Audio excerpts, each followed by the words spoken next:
En la evaluación del segundo nervio craneal habíamos quedado que se evalúa agudeza visual, se evalúa campimetría y el fondo de ojo, ¿verdad? Cuando usted va a evaluar el fondo de ojo, en la actualidad hay un poco de limitación ya con el uso del oftalmoscopio, por lo del COVID y todo eso, ¿no? Evitar una cercanía profusa, marcada con un paciente. Pero bueno, si usted quiere hacer la evaluación del fondo de ojo, usted utilice el oftalmoscopio. Recuerde siempre que usted evalúa contralateralmente el ojo. O sea, si yo voy a evaluar el ojo derecho de la señorita, yo tengo que hacerlo también con mi ojo derecho. Porque si lo evalúo con mi ojo izquierdo, prácticamente estamos acercando la cara uno con otro, ¿no? Entonces se evalúa siempre, se va a evaluar el derecho con el ojo derecho para poder tener algo de lejanía. Porque la cercanía que usted hace con el paciente en la evaluación es bastante marcada. Entonces usted lo primero que va a ver es el llamado rojez pupilar, y en esa búsqueda usted va a encontrar la cabeza del nervio óptico, que es lo que se llama papila óptica. La papila óptica es el inicio, la cabeza del nervio óptico. Entonces usted va a ver los bordes de la papila óptica y va a ver una especie de vasos que se encuentran en relación medianamente a la porción central o un poco excéntrica de la papila. Realmente usted no va a ver azul las venas y rojas las arterias, usted las ve casi del mismo color, ¿ya? Las ve casi del mismo color. Pero ¿cómo usted identifica las venas y las arterias? Porque las venas son gruesas y las arterias son finas.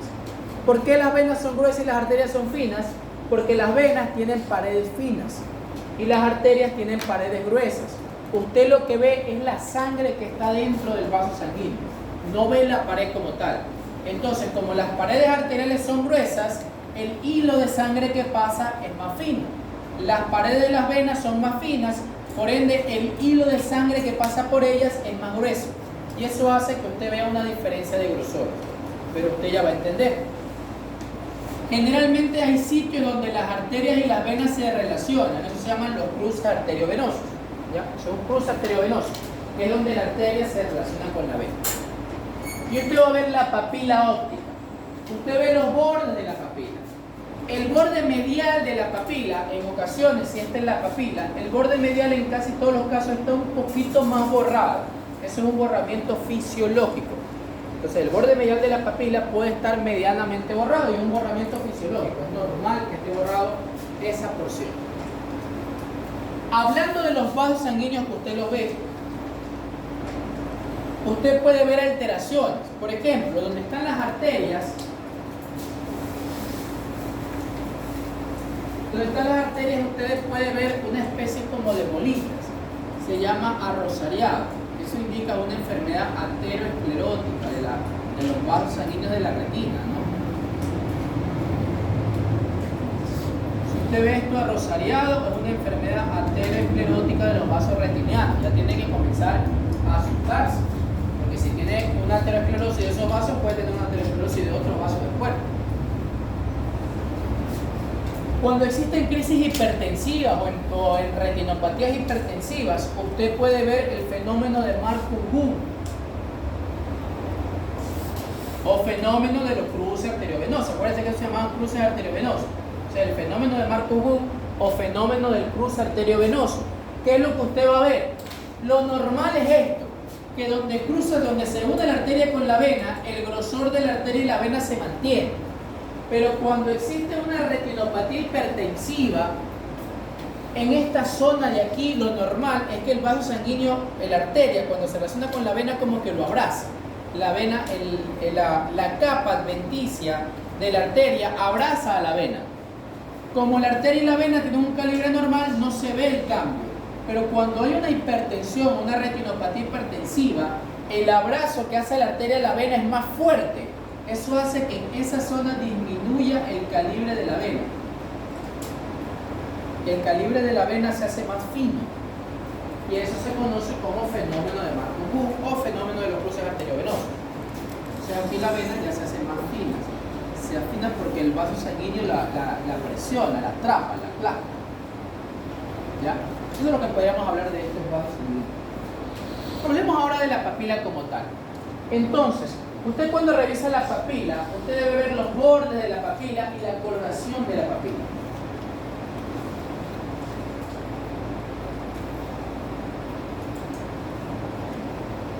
Si usted ve, por ejemplo, los bordes de la papila borrados, los ve alterados los bordes de la papila, usted puede estar ante un cuadro de un papiledema o de un edema de papila.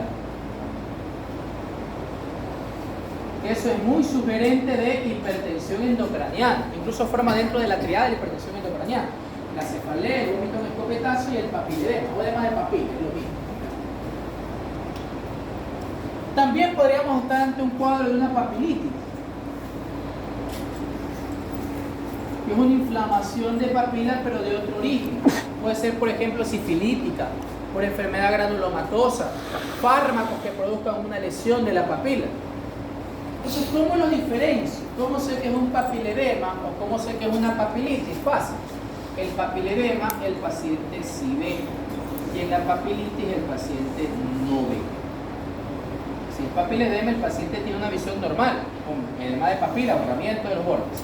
O si es, en cambio, si es una papilitis, hay borramiento de los bordes y el paciente está ciego o con disminución de la agudeza visual. ¿Ya? Algo que también nosotros tenemos que ver es la coloración de la papila. La papila óptica generalmente tiene un color rosáceo, a veces un poco más oscuro, un poco más claro, en dependencia de la tonalidad de la piel. Sí, las personas que son de raza negra tienen una papila un poco más oscura, rosácea, pero más oscura que las personas que sean de raza blanca. Los mestizos intermedios, pero entonces es una tonalidad de rosáceo. Una característica que podemos ver en la papila es que vemos a la papila con los bordes nítidos, pero ya no se ve rosácea, sino que usted la ve blanca la papila, totalmente blanca. Se llama el signo de la aspirina. El signo de la aspirina, parece una aspirina ¿ya? Eso indica atrofia de papila. Se atrofió la cabeza del nervio óptico.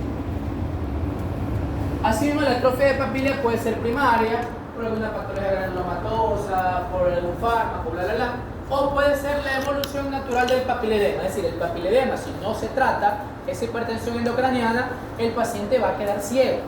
Pero no queda ciego por papiledema, queda ciego por la evolución del papiledema cuando llega a transformarse en una atrofia de papila. Entonces, para que el papiledema provoque ceguera, tiene que haber una atrofia de papila. La papilitis de entrada, el paciente tiene disminución de la agudeza visual. ¿Ya? Entonces, por eso hay una mnemotecnia que dice, depende del paciente y depende del médico. Si el médico ve, es decir, si el médico ve algo alterado y el paciente está, a ver, estoy acá. Si el médico ve, es decir, si ve algo alterado y el paciente también puede ver, eso es un papiledema. Si el médico ve algo alterado, pero el paciente no ve, entonces eso es una papilitis. Y luego queda el otro, cuando el paciente no ve, el médico no ve nada, es decir, ve todo normal.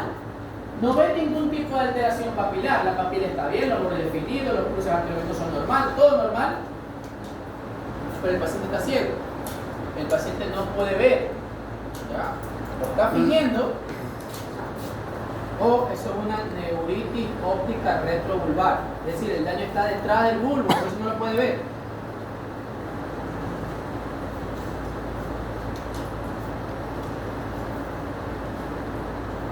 Neuritis óptica retrovulvar. Y eso es un signo no patognomónico, pero sí muy característico de una patología que se llama neuromielitis óptica leve.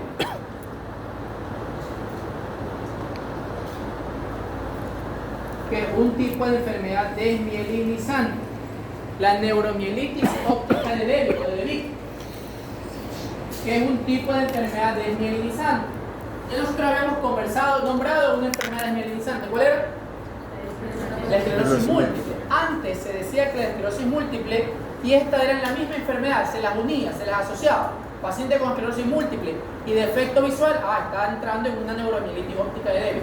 Ahora se sabe que no, que son patologías diferentes, son patologías distintas. El manejo del uno puede empeorar el otro y provoca como característica especial defecto visual y trastorno de mielitis, trastorno de la médula espinal. Provoca focos de mielinización en la médula, pero también a nivel visual. La esclerosis múltiple, su foco de desmielinización son a nivel cortical, periventricular, en el cerebro. En cambio, aquí su foco de desmielinización son más en la médula y en el nervio óptico. Neuromielitis óptica de David. ¿Ya? Antes en Pablo Mía de la esclerosis múltiple ya eso pasó de moda. Entre patologías distintas, pero ambas son enfermedades desmielinizantes. ¿Ya? Ahora sí, para culminar, vamos a hablar del quinto, el séptimo y el noveno nervio craneal, patologías que pueden ustedes ver en algún momento. Con respecto al quinto nervio craneal en su trayecto periférico, ustedes en algún momento quizás van a ver la neuralgia del trigémino. En el noveno, ustedes quizás van a ver la neuralgia del glosofaringio, que es menos frecuente. Y en el séptimo, ustedes pueden ver patología del séptimo, que es hemiespasmo facial. Esto se produce por algo que esté comprimiendo ya sea el quinto, el séptimo o al noveno. Ese algo puede ser un tumor, ese algo puede ser una enfermedad granulomatosa. La literatura dice paciente con neuralgia del trigémino bilateral, más que todo si es mujer, puede ser manifestación de esclerosis múltiple. O sea, cualquier cosa que lesione a estos nervios. Pero la causa más frecuente es de origen vascular. Es decir, estos nervios, cualquiera de los tres, nacen unidos, muy cercanos a un vaso sanguíneo. Entonces, como están pegados al vaso sanguíneo, cuando late el vaso, comprime el nervio y eso provoca el dolor. En la neuralgia es el dolor, en el noveno es dolor porque tiene función sensitiva y en el séptimo, en cambio, es espasmo, porque el séptimo es motor. Entonces, el paciente comienza a hacer muecas de evitar. Generalmente el origen es vascular. El quinto por la SUCA. La SUCA es la arteria cerebelosa superior. Arteria cerebelosa superior. El séptimo generalmente por la AICA, la arteria cerebelosa anteroinferior. Y el noveno generalmente por la PICA, la arteria cerebelosa posterior-inferior. Esa arteria nace muy unida a ellos y puede, pues entonces, cada que late lesionarla. Por eso, cuando no hay una mejoría con la parte farmacológica, se ofrece la parte quirúrgica. ¿Qué es lo que hacemos nosotros? Si, por ejemplo, este es el nervio y este es el vaso, que están unidos, hacemos algo que se llama descompresión microvascular. Le ponemos algo entre los dos para que se separen y ya con el latido no lesiona el nervio. ¿Ya? Mientras tanto, hasta que no sea o no merite un proceder quirúrgico, se puede utilizar medicamentos, manejo farmacológico con neuromoduladores. ¿Cuáles son las características? La neuralgia del trigémino, el paciente tiene dolor hemisfacial. El paciente a veces le duele la brisa del aire, que le tocan, son dolores fuertes, extremadamente fuertes, que aumentan con la masticación, porque el nervio trigémino sirve para masticar. En cambio, el noveno nervio craneal, el dolor aumenta al tragar. Si el paciente traga y le duele, es neuralgia del glosofaringio. Si el paciente mastica y le duele, es neuralgia del trigémino. Y el hemiespasmo facial se nota por los movimientos faciales. Entonces, como son daños del nervio periférico, forman parte de dolores neuropáticos. ¿Ya? Son dolores neuropáticos. Estos dolores neuropáticos, como ya les comenté, se trata con neuromoduladores, neuropáticos o coanalgésicos. ¿Qué significa coanalgésico? Un fármaco que fue creado para una cosa, pero ayuda en el dolor. Por ejemplo, hace rato les hablé de la gabapentina. La gabapentina es un antiepilético, pero ayuda en el dolor. En este caso, puede utilizar cualquier neuromodulador, pero lo que dice la literatura, que se ve un efecto mucho mejor con la carbamazepina, que es otro antiepilético, con el uso de carbamazepina. Ya luego hablaremos de los mecanismos de acción y todo ese tipo de cosas de cada fármaco, por lo menos hablando de los antiepiléticos. Eso es con el uso de carbamazepina, se inicia, y si no se logra mejoría, pues tenemos la opción quirúrgica. Obviamente, si es que tiene un tumor, hay que sacar el tumor, en dependencia de la causa probable. Por eso, cuando tenemos estos pacientes, se envía una resonancia magnética nuclear para descartar que no tenga un tumor, no tenga algo. Si no lo tiene, pues hacemos luego un estudio vascular para ver si hay un vaso sanguíneo que está en su trayecto muy cercano al nervio, y es por eso que con cada latido lo está lesionando. Con respecto a la parálisis facial periférica o infranuclear, el tratamiento es muy discutido, ¿no? Hay muchas personas que utilizan pocas cosas, hay personas que utilizan muchas cosas. Pero dentro del tratamiento de la parálisis facial periférica, la a priori, la supranuclear y nuclear generalmente son tumores, infartos, y eso se da otro tipo de tratamiento. Si usted confirma que es infranuclear, entonces la literatura me habla, por ejemplo, me habla del uso de corticoides.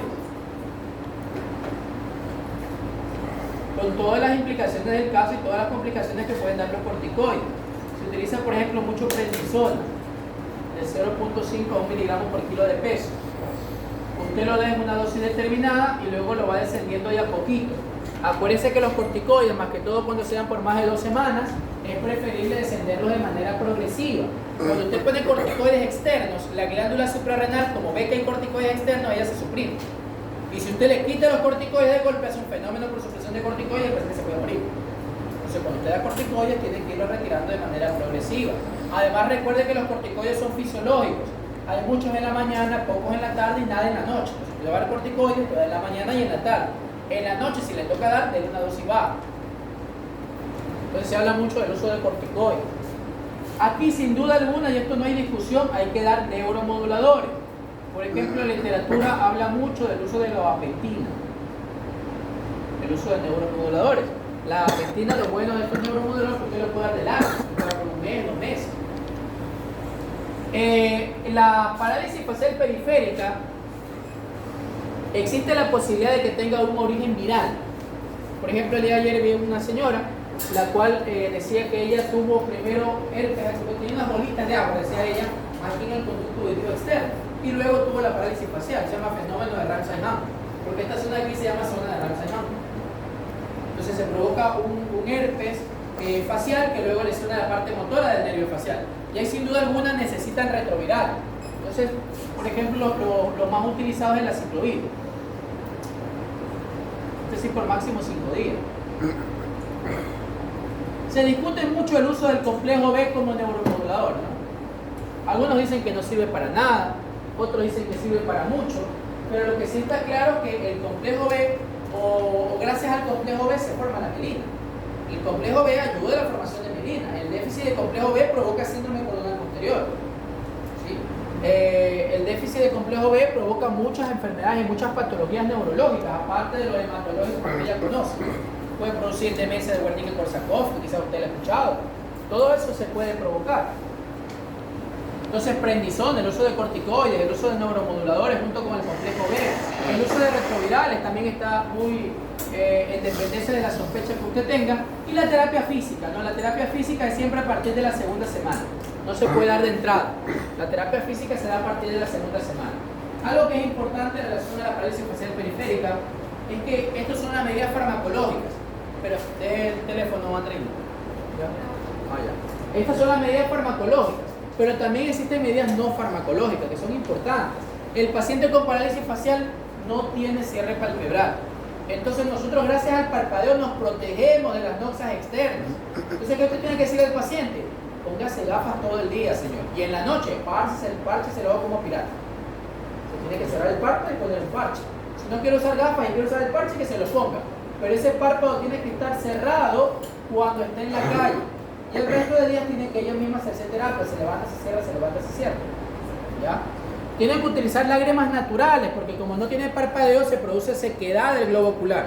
Y eso también puede provocar lesiones. Lo recuperas de la parálisis facial con la parte farmacológica, pero le provocas una úlcera corneal porque no le diste medidas generales. Lágrimas artificiales. Eso se puede poner cada 2 horas, cada 4 horas, la cantidad que ella crea conveniente o que él crea conveniente. Más el parche, ¿no? Hasta que pueda hacer un cierre palpebral completo. Eso es importante. ¿Alguna pregunta, duda, interrogante, inquietud? Diga.